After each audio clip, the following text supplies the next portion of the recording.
Welcome to the show. Hello, everyone.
Hello, everyone. Welcome to the Chat Show, where we talk about empathy, employment, and innovation with great leaders and innovators from the staffing industry and disability and autism community.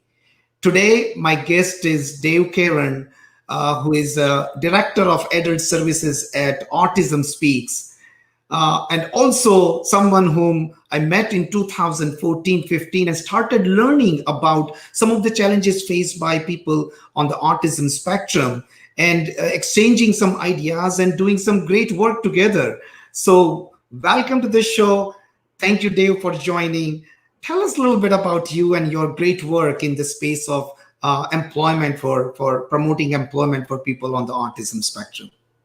Well, thank you so much, Nish. It's a pleasure to be here, and thank you for your friendship and your partnership over these years, and how much of a friend you've been to the autistic community as well.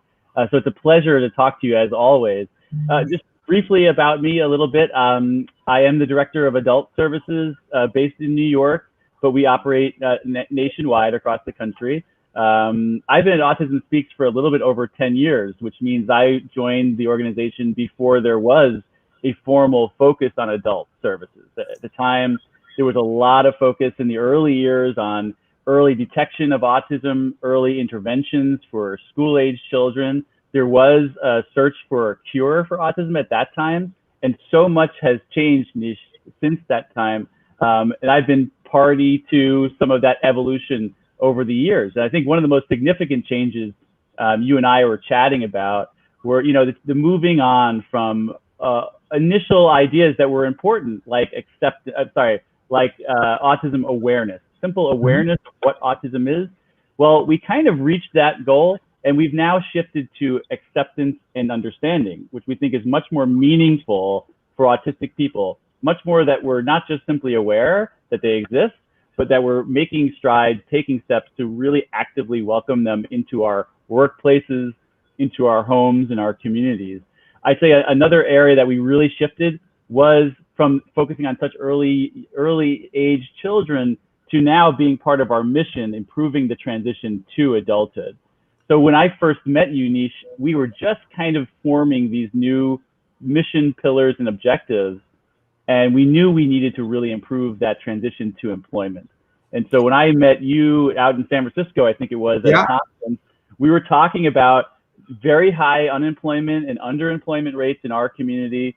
We were talking about the disconnect, the self-isolation that happens after people with autism exit school. They tend to fall off what people call the autism cliff. Yeah. And so we together built a tool called Spectrum Careers to try and help make some of those connections for people. So, and I remember that event at United Nations where the slogan was action, awareness to action. Right. And that time it was like, it means it is so powerful, because that's what it's so important. Awareness is needed, but then how do we take that awareness to make it more actionable? And personally, we have experienced, we were just talking the other day, that we have experienced that that action in last few months, including some of the movement related to Black Lives Matters. How do you see that is a kind of connected to the greater picture of inclusion and equity at workplace and beyond? It's a great question, Nish, and I was a bit concerned. I feel very supportive of the Black Lives Matter movement, but in my role, I was a bit concerned that when I approached a business person, will they be focused on racial inequality and gender and other issues that have come up in the news recently, and say to me, the disability employment stuff is really nice, but we'll get to it later. What I've been pleasantly surprised by, Nish, is that no one has said that to us. In fact, more and more companies are interested in better understanding the intersectionality of all of these issues, right? There are plenty of Black autistic people, women autistic people who are also of color, right? All of these lived experiences need to be understood. There's lots of nuances here that we need to start to unpack.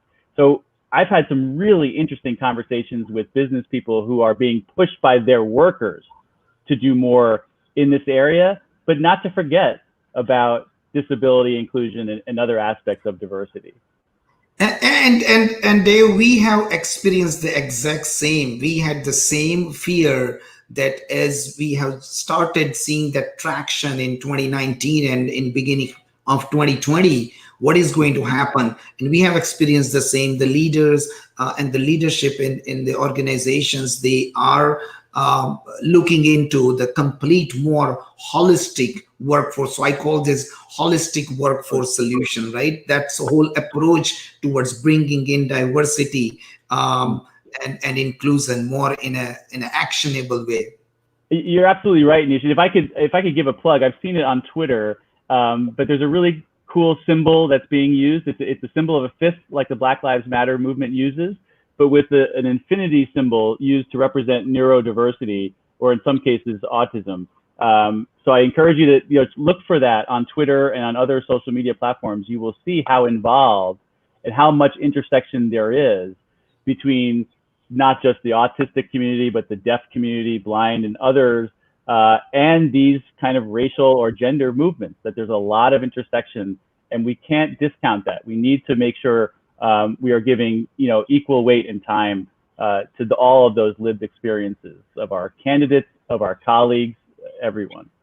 Yeah, and absolutely. And I have heard you saying so many times that autism touches every type of diversity. So tell us a little bit about that, because that's really is very important for our viewers to know and understand and have that concept. Yeah, thanks, Nish. I mean, so autism is a neurodevelopmental disability. It does not discriminate, right? So it affects just as many children who are white or black or of color living in the United States or in Asia or in Europe. This cuts across all socioeconomic statuses as well. So it's non-discriminatory.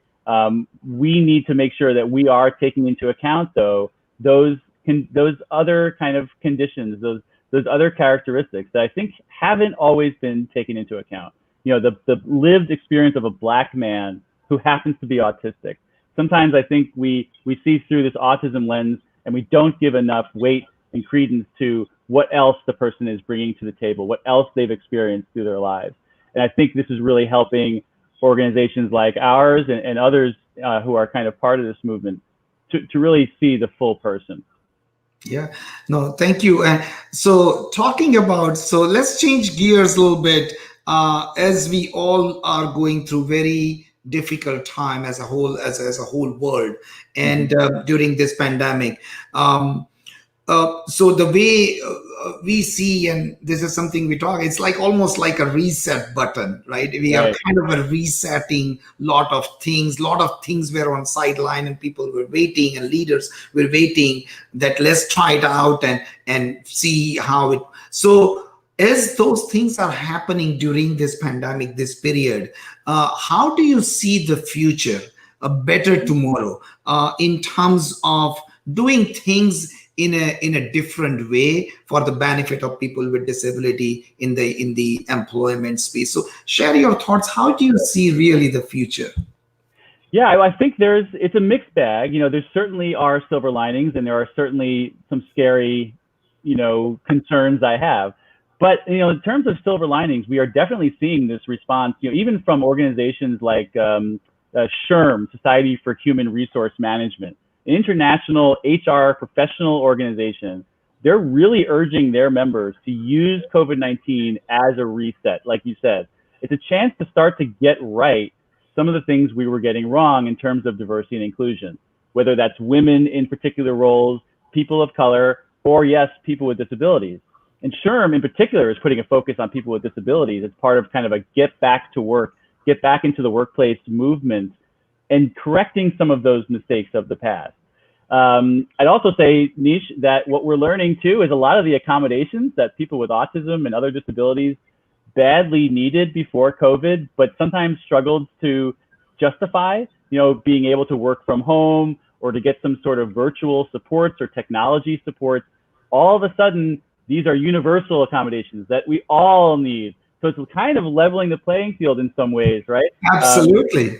And we're learning, that maybe some of those accommodations weren't as hard to deliver as some of the businesses thought they were. Yeah, and those kind of things, when you and me, when we see it, it's like, yes, right. It is a great feelings, right? That's a great opportunity, and that's what I would say. It's truly a silver lining in during this time and post COVID, how we see we will able to build better models. And so talking about better models, tell us a little bit about the innovation that's happening, right? At Rangam, I call this the innovation is on steroid.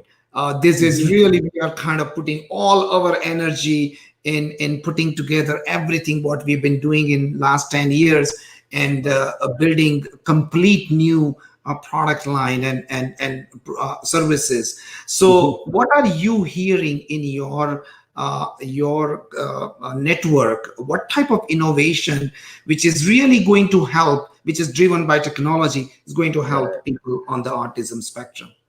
Well, you nailed it, Nish. I mean, it is absolutely being driven by technology. I see it, in a lot of these remote support tools and virtual workplace, systems and accommodations. I think I'm also, seeing some innovation in terms of training, where there's been this disconnect and that cliff.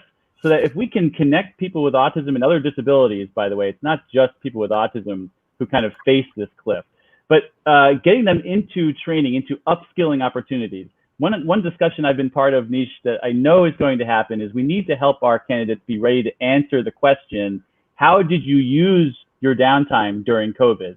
It's okay to have a gap in your work history, but did you use that time to upskill yourself, to learn something new, to volunteer? I'm seeing some pretty interesting use of like social media platforms, other digital training platforms and video-based, lots of tools out there that were already, the technology, better than I do. The technology was already there. For some reason, as an economy, as a culture, we just didn't quite make that leap until COVID. And so I think now we're going to see a lot of quick development and kind of new tools and new supports for people who need to work remotely. But you might know more than I do, Nish. What are you hearing out there? Though absolutely, you are right. As you know, the HR tech is such a crowded space. So wherever we go and talk about technology, when it comes to any solution, companies are very conservative. But if you have, or if we have the real solution, which there is a gap, that's what companies are always very careful when they adopt new technology. So as you mentioned, the training, the reskilling, the upskilling, the talent, that is always going to, there will be always a gap in that area, because as the workspace is changing and workplace is changing, the needs are going to rapidly change. The different talents is going to be out there needed by these corporations. How do we build that? And I think that's something which is so needed, so much. And the way I see that, training is needed on both sides, and that's another thing what we are hearing, right? On the awareness side, as well as providing the support to individuals on the spectrum. But I think that's the same thing we have experience on the technology side. So tell us a little bit about the training component. What kind of, how you have seen the transformation from, because I remember we have done several awareness sessions, lunch and learn together. Yeah. Now, how is that changed? Now, I'm pretty sure means you guys are working on it, but what are the things you have seen and working on? Yeah, Nish, some of what we've had to do is, we've been kind of pivoting away from that old school in-person, a lot of handshakes and building relationships, to a much more digital-based, training system, possibly building out kind of a more formal learning management system that we've never had to do before. But again, it's finally the impetus for us to do what we probably should have done 5 or 10 years ago, and to start to leverage the technologies that we have at our fingertips. We've been actually asked, even in certain fields or in certain industries, Nish, that I'm particularly interested in, getting people with autism into opportunities in the trades, right? If you think about what we can reasonably expect from a new administration, whoever it might be at the head of that, where public investment will be made, it's going to be in construction, in 5G internet broadband across the internet, across the country. It will be in manufacturing and in rebuilding some of these supply chains that we've learned were insufficient. And that kind of training, I think we need to develop now, planning for the next 10 years. Where is the public investment going to be? How can we as a community make sure that people with disabilities have access to these trainings, that they're accessible, that they're accommodating to them, and that we are first in line for the kind of new economy? A lot of that's going to be tech niche. I'm not ignoring that, but I want to make sure for those who are more challenged by their autism, that there are absolutely appropriate and rewarding opportunities for them too. The opportunities must reflect and must be as diverse as our community is. Yeah, no, I 100% agree with you, because that awareness and training and that support is so important. But in the some of the experts in the training space, they always talk about that human touch, and that's a universal fact. Technology is not going to replace. It's going to enable and enhance our experience, make help us scale up, reach out to more people, and most importantly, making it cost effective. But that human touch is always going to be very important. Unfortunately, during this time, we are kind of accommodating our needs with that compromise without human touch. So I think that's another way of looking at this, and that is really resetting us and forcing us to try something which, without that human touch, which we all believe it's needed, unfortunately, we cannot do it. So that is truly, in my view, is a silver lining.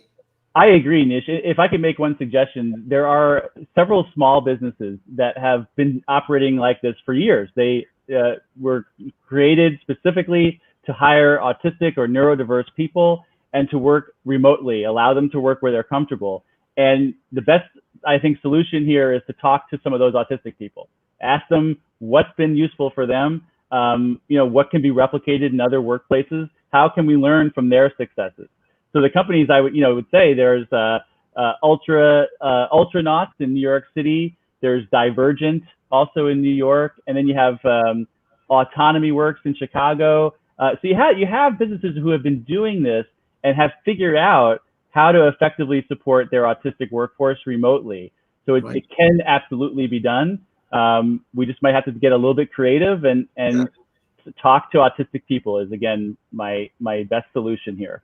No, I 100% agree with you, and I personally do that, and at Sourceable we do very similar. In our case, the creative way how we have tweaked and enhance our offerings to some of the customers we serve, because our model is we provide talent which is on site, and in that also, overnight we have partnered with some of our partners and change or enhance that model and add that work from home concept in the whole our framework. And it's beautiful, it's well appreciated by customers, well appreciated by the disability community and people on adults on the spectrum. So far it's great. Now the challenge is going to be when we go back to work. How do we build that transition? How do we keep that balance? And how do we make that happen, right? So that is right now, that's what we are working on then, and figuring out and preparing ourselves. Any thoughts on that? Just imagine if somebody is working remote today and we go back to. I would encourage businesses to be flexible enough to anticipate that when it's time to try and bring employees back, that not everyone is going to want to, and it won't be, I think, a wise business decision to force everyone to. That during this time, I think we're actually learning quite a lot about what businesses truly need. And I'll say, as a nonprofit at Autism Speaks, we're really taking a serious look at, should we be paying money for residential for office space in downtown cities? And I think lots of companies are really seriously reconsidering this. So for the companies that are going to be bringing people all back in, I would hope that we listen and that we're tracking productivity, because I think what we'll see is that for some folks with autism in particular, that they are more productive, more efficient, when they're given their space and supported appropriately remotely, it can absolutely be done. The last piece I'll say, Nish, we know that lots of people with autism thrive on routine, on sameness. So these big changes are hard on all of us. They're particularly hard on autistic people. Absolutely. And if we're going to ask them to change a second time to come back, once they've finally probably gotten used to the new COVID reality, it might be asking a lot of that person. So yes. I would encourage sensitivity and flexibility there. No, thank you for sharing that. That's very important, and that has been a question for all of us and all the stakeholders we work with. So thank you for sharing your thoughts. To conclude, I would like to ask you any moment, any story which you would like to share, which is connected to empathy or innovation and employment space with our audience. Yeah, we hear so many wonderful stories, Nish. I've been really interested in, like I said, kind of manufacturing, the trades, the blue collar and new collar work. And we've met some amazing families and companies in middle America. So I'll just say, we've been speaking a lot with folks in Iowa, in rural parts of the state. Appanoose County, it's a pretty impoverished area, but there's some wonderful agriculture and manufacturing companies, Nish, who are struggling. They need that manpower. They're not going to be able to go remote. And so we're going to help them hire people with autism and other disabilities in those really rural communities. And, without sharing any names, we're hearing from families in this part of the country that this kind of opportunity just never was available to them before. This really profoundly changes lives and transforms entire communities. I'm here on Long Island working from home, and when I'm in the office, I'm in New York City. To see the impact, Nish, of work that you do and that I do on these very small town, rural, low resource areas is really beautiful to see. And we're going to be changing lives there in Iowa soon. So I'm excited about that. That's the fun, right? I would say we are fortunate that we have this opportunity in front of us to changing those lives, right? And again, thank you for your time. Thank you for your partnership and your expertise and your contribution to the autism community. We really, truly value your contribution and in a way how things are happening and hiring people on the spectrum.